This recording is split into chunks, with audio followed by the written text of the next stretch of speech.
Sempre vai ter alguém mais bonito que você, sempre vai ter alguém mais forte que você, sempre vai ter alguém mais jovem do que você, sempre vai ter alguém mais rico do que você.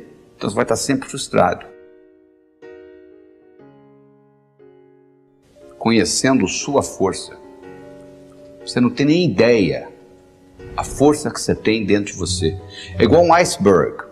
O iceberg está 10% fora da água e 90% dentro da água. Você olha na superfície e você vê só aquele pouquinho. E é a mesma história. Só que a nossa força está a nível inconsciente. Você conhece a história da mulher que estava dirigindo numa estrada deserta do Texas e a picape dela quebrou? E ela foi consertar a picape e ela colocou um macaco para trocar o pneu que tinha furado também, etc. Na hora que ela estava levantando a picape, o filhinho dela de 4 anos de idade saiu de dentro da cabine, entrou debaixo da picape. E o macaco empenou e o menino ficou preso debaixo da picape. E ela foi lá e levantou, com menos de 50 quilos a mulher, levantou a picape para o menino sair. Agora eu lhe pergunto, de onde que ela tirou essa força? Do inconsciente. Diz que o Fernão Cortés, que conquistou o México, um dia ele estava passeando com os amigos dele a cavalo e eles foram atacados por uma tribo indígena. E eles começaram a matar o pessoal, os índios inclusive flecharam o cavalo morreu e o Fernando Cortés saiu correndo e os índios atrás e ele pulou um desfiladeiro. Eles pegaram essa distância que o Fernando Cortés pulou com toda aquela armadura dele, levaram para um campo de atletismo americano e dificilmente um atleta consegue pular aquela distância que o Fernando Cortés pulou com a armadura. Por que ele pulou? Porque ele estava motivado, ou ele pulava ou ele morria. De onde que ele tirou essa força? Ele tirou essa força do inconsciente. Então você tem que aprender a usar esse tipo de força. Você tem que acertar por dentro para depois acertar por fora. Você conhece a história do executivo que chega em casa com uma mala, com a maleta cheia de trabalho para o dia seguinte? E ele tem um filhinho de 6 anos de idade, querendo brincar com ele. Seu pai, vamos brincar, pai, vamos brincar. Ele disse, não, meu filho, não posso brincar, seu pai está ocupado. E o menino continua insistindo. O que ele faz? Ele abre o jornal e ele vê o mapa do mundo. Aí ele tem uma ideia, ele pega o mapa do mundo, corta tudo em pedacinhos, entrega para o menino e diz, seu filho, você monta isso aí, quando estiver prontinho o pai brinca com você. Pensando que o menino ia gastar pelo menos 1 hora. 5 minutos depois volta o menino, pai, tá pronto. Ele vai, não é possível. Ele chega lá, tá tudo montadinho. Aí ele pergunta para o menino, como é que você conseguiu isso? Isso é muito simples, pai. O jornal que o senhor me deu, do outro lado, tinha um retrato de um homem. Eu coloquei o homem certo, quando eu virei, o mundo estava certo. Não é isso? Quando você está certo, o mundo está certo. Não tem nada errado com o mundo. O mundo, o universo, é um lugar paradoxal, potencialmente abundante, feito para todo mundo ganhar. Ah, se eu me mudasse dessa cidade, eu resolveria o meu problema. Sabe por que você não resolve o seu problema? Porque quando você muda, você leva você com você. Esse é o problema. Se você pudesse deixar você lá, seria diferente. Mas como você leva você com você, é o que acontece. Então o que você tem que fazer na realidade não é o que São Tomé dizia. São Tomé dizia o seguinte, eu tenho que ver para crer. O nosso trabalho aqui é exatamente o contrário. Você tem que crer para ver. Porque se você tiver que ver para crer, você vai estar sempre comendo poeira de alguém. As grandes descobertas, as grandes invenções do mundo ocorreram exatamente o contrário. Pessoas que acreditaram e manifestaram. Então você tem que mudar esse paradigma, você tem que fazer uma mudança no seu pensamento, você tem que passar a acreditar, porque você só vai ver aquilo que você acredita. Então para você mudar isso e passar a acreditar em coisas que você não acreditava antes, você tem que mudar o seu modo de pensar. Você tem que começar a excluir coisas da sua vida e você tem que começar a incluir novas coisas. Porque se você não excluir, não tem lugar para incluir. Você imagina no seu guarda-roupa, por exemplo.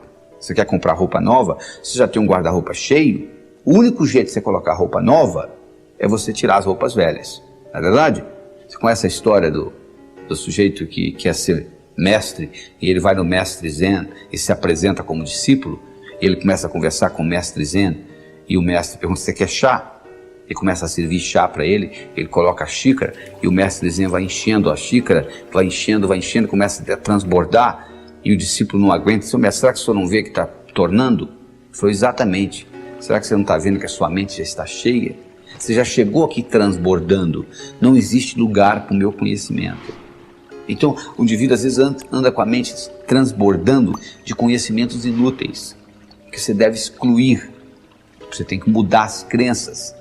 Você tem que incorporar coisas novas. Você tem que concentrar nas suas qualidades e não nos seus pontos fracos. Você imagina um sujeito com 1,50 m querendo jogar basquete. Não dá, né? Você imagina um sujeito com 2,20 m querendo ser jockey. Não tem jeito. O cavalo nem sairia do lugar. Então, para você começar a mudar esse processo, para você entrar em contato com essa força dentro de você, você tem que começar a descobrir quais são os seus talentos, quais são as suas qualidades, quais são as 5 principais qualidades que você tem. Você já escreveu alguma vez? Porque é importante, não é só você pensar, não. Descobriu-se recentemente que, o que os antigos já sabiam, que se você escrever, codifica de uma forma muito mais forte no seu cérebro. Então eu recomendo que você faça um exercício de casa, faça uma tarefa de escrever as suas 10 qualidades. Você pode escrever qualidades que você já tem e gostaria de aumentar, ou qualidades que você não tem e gostaria de incorporar. Porque à medida que você faz isso, à medida que você entra em contato com essas suas qualidades, o que vai acontecer é que você vai conhecer cada vez mais essa força que existe dentro de você. E o segredo não é você se comparar com os outros, é você se comparar com você mesmo e acompanhar a sua evolução. Porque se você começa a se comparar com os outros, sempre vai ter alguém mais bonito que você, sempre vai ter alguém mais forte que você, sempre vai ter alguém mais jovem do que você, sempre vai ter alguém mais rico do que você. Então você vai estar sempre frustrado. Agora, se você compara com você mesmo e acompanha a sua evolução, isso serve de estímulo para você continuar evoluindo. Então, além das suas qualidades, eu gostaria de saber dos seus hábitos, quais que você quer excluir, quais que você quer manter e quais novos hábitos que você quer incluir na sua vida, na sua tarefa diária. E lembre-se, algo para se tornar hábito tem que ser feito, pensado, manuseado pelo menos 21 vezes. Se você passar fio dental nos seus dentes 21 dias seguidos, eu lhe garanto que você vai passar para sempre. Igual você faz com escovar os dentes. Mas se você fizer uma vez ou outra, você vai passar o fio dental uma vez ou outra, como a maioria faz. Então você, para criar um hábito, você tem que pôr energia nisso. E depois desse hábito criado, por exemplo, se você criar o hábito crer para ver, ou seja, eu acredito para manifestar, teste isso na sua vida. Crie alguma coisa e procure manifestá-la.